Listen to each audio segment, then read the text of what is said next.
जलन। ममता बहुत ही सीधी और प्यारी लड़की थी। वहीं सुनील एक सरल और आगे बढ़ने की सोच रखने वाला लड़का।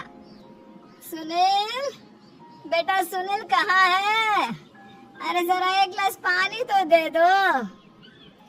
हाँ माँ, अभी आया।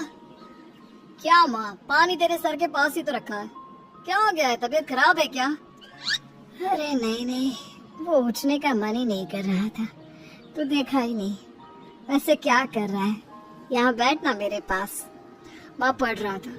वो क्या है ना, नौकरी में तो वक्त नहीं मिलता, अब ऑफिस से घर आकर ही तो वक्त मिलता है। अच्छा ठीक है, पढ़ ले जा बेटा। सुनील पढ़ लिख कर और आगे बढ़ना चाहता था, लेकिन माँ की तबीयत खराब देखकर सोचता है कि शादी ही कर ले। कब तक माँ का ख्याल वो अकेले रख पाएगा। तो एक दिन, बाप, ये ममता है, मैंने इससे शादी कर ली है। तुम्हारी तबीयत भी ठीक नहीं रहती, तो मैंने सोचा शादी कर लेता हूँ। घर संभालने वाली और तुम्हें संभालने वाली कोई आ जाएगी तो अच्छा रहेगा। माँ अचानक से सामने बहू देखकर हैरान रह जाती है।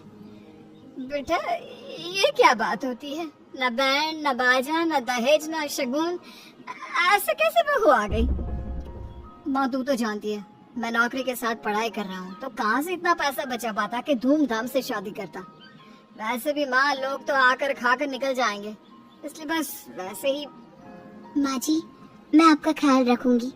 वैसे भी ये आगे की पढ़ाई कर रहे हैं, अच्छा कुछ कर गए तो सबके दिन फिर से अच्छे आ जाएंगे। सास को ममता की बात ठीक तो लगती है, लेकिन मन में कहीं ना कहीं लगता है कि कहीं बहू बेटे को लेकर फुर्र ना हो जाए और फिर तो वो रह जाएगी अकेली। बेटा देख, मेरा जो कुछ भी है वो सुनील ही है, और सुनील का भी अब इस दुनिया में मैं ही हूँ और कोई नहीं। क्या सुनील? बिल्कुल माँ, लेकिन आज से ममता भी मेरे जीवन का अहम हिस्सा है, जैसे तू है। सास को बड़ा बुरा लगता है कि उसकी सल्तनत में कोई और हिस्सेदार कैसे हो सकता है। कैसे कोई और उसके 30 साल के बेटे की जिंदगी में अचानक से आकर बराबर का हिस्सेदार बन सकता है। देख बहू, मैं भले थोड़ा बीमार रहती हूँ, लेकिन इसका मतलब यह नहीं कि घर की चीजों में मेरा कंट्रोल खत्म हो गया है। मैं आज भी इस घर की रानी हूँ, समझी? बेटा सोचता है कि ये माँ को अचानक से क्या हो गया। कल तक जो माँ कहती थी कि जिंदगी का कोई भरोसा नहीं, वो अचानक से जंग के मैदान की झांसी की रानी कैसे बन गई। माँ क्या हो गया है, सब ठीक है ना? अचानक कैसे बात कर रही हो? ममता का आज पहला दिन है, स्वागत करो उसका। आसपास की आंटियों को बुलाओ, नई दुल्हन की मुंह दिखाई करवाओ। खैर, सास होने का फर्ज निभाती है और बाद में एक सहेली के साथ बाहर निकल जाती है। क्यों ही बताया नहीं कि बेटे का ब्याह कर रही हो? वैसे तो सारा दिन हम ही में घुसी रहती हो। अरे मुझे भी तो अभी पता चला, क्यों अचानक सर पर लेकर आ गया। कहता है बहू है माँ तुम्हारी, अब इसको भी इतना ही मैं प्यार करता हूँ जितना तुझे करता हूँ। लो जी, ये क्या बात हो गई?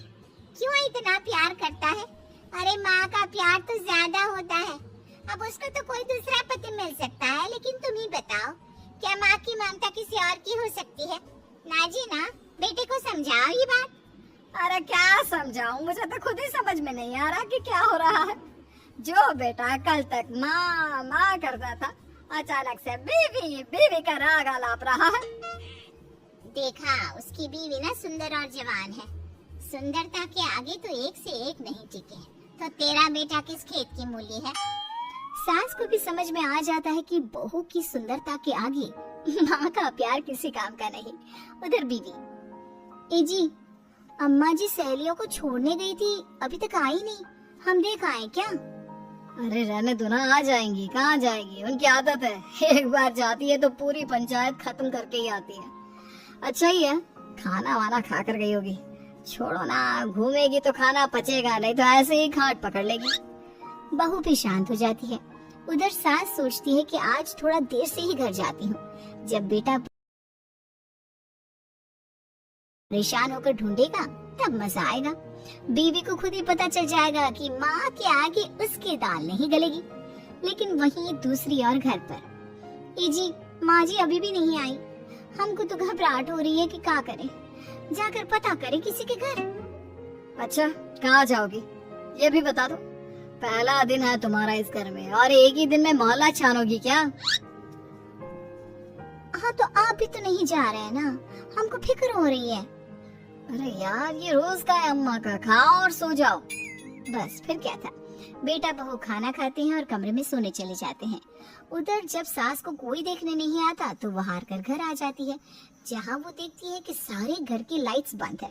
सास को गुस्सा आता है, बहू, ममता बहू कहाँ हो? लेकिन सारे दिन की थकी बहू को ऐसी नींद आती है जैसे किसी ने भांग की गोली खिला दी हो। वो तो नहीं उठती, उठकर आ जाता है बेटा।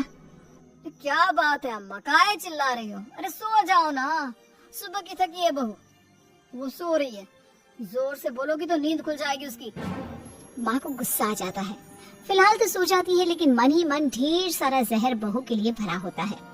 सुबह बहू चाय बना रही होती है कि सास धीरे से गैस तेज कर देती है, जिससे चाय का बर्तन जल जाता है। और जैसे ही बहू चाय का बर्तन उठाती है उसका हाथ जल जाता है। मेरा हाथ जल गया। वो जोर जोर से चिल्लाकर इधर उधर भागती है कि सास थोड़ी देर में उसके हाथ में पानी डाल देती है।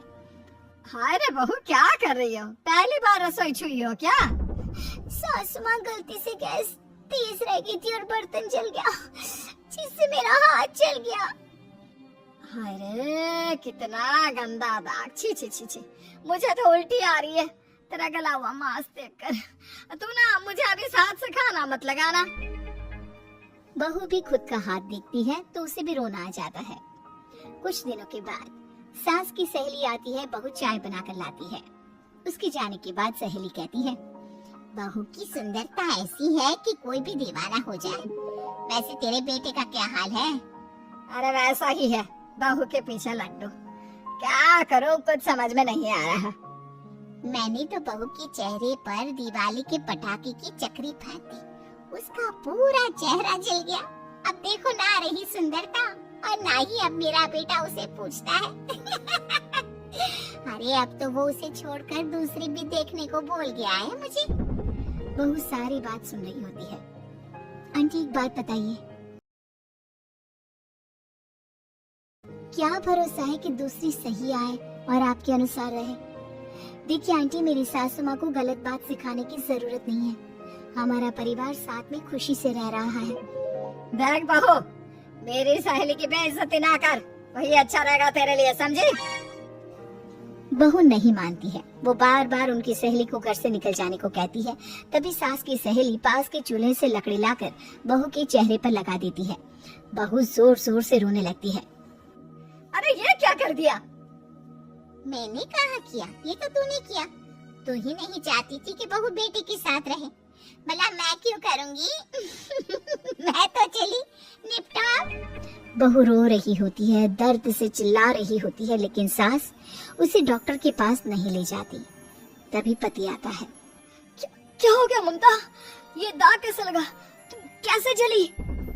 ममता कुछ नहीं कहती, बस दर्द से करा रही होती है। पति माँ की तरफ देखता है। हो ना हो माँ, ये पक्का आपका काम है। आप ही ममता से जला करती थी ना। देखना माँ, अब पुलिस आएगी, केस बनेगा, लेकिन पहले मैं ममता को अस्पताल लेकर जा रहा हूँ। सभी अस्पताल जाते हैं, जहाँ डॉक्टर ममता की सास से कहते हैं, आपने तो नहीं जलाया ना बहू को? अब ममता की सास के तो पसीने छूट रहे होते हैं। वो घबरा कर कहती है, ना डॉक्टर साहब, कैसी बात करते हैं? हम क्यों जलाएंगे अपनी बहू को? डॉक्टर ममता के पति से पूछते हैं, देखिए क्योंकि ये ससुराल में जली है तो मामला पुलिस का बनता है, तो आप पहले पुलिस को बुलाइए, तभी इलाज पूरा होगा। सास डर जाती है कि अब तो बच्ची जिंदगी जेल में ही रहना होगा। रहने दीजिए ना, पुलिस को क्यों बुलाना?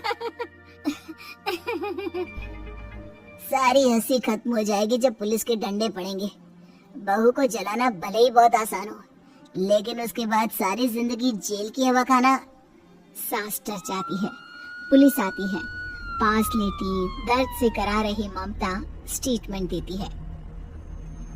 तो क्या हुआ था? कैसे जली आप? ममता पास खड़ी सास को देखती है। बेटी बताओ, कैसे जल गई तुम? ओए, काका का केरन वाली शाहरुख, चुप, बिल्कुल चुप। सास चुप। सभी इंतजार करते हैं कि ममता क्या बोलेगी। जी मैं खाना बना रही थी, लकड़ी उड़कर मेरे ऊपर गिर गई और मैं जल गई। सास बहू की बात सुनकर रोने लगती है। देखा माँ, कितनी समझदार है ममता। ये चाहती तो, हाँ बेटा, ये चाहती तो मैं आज जेल में होती।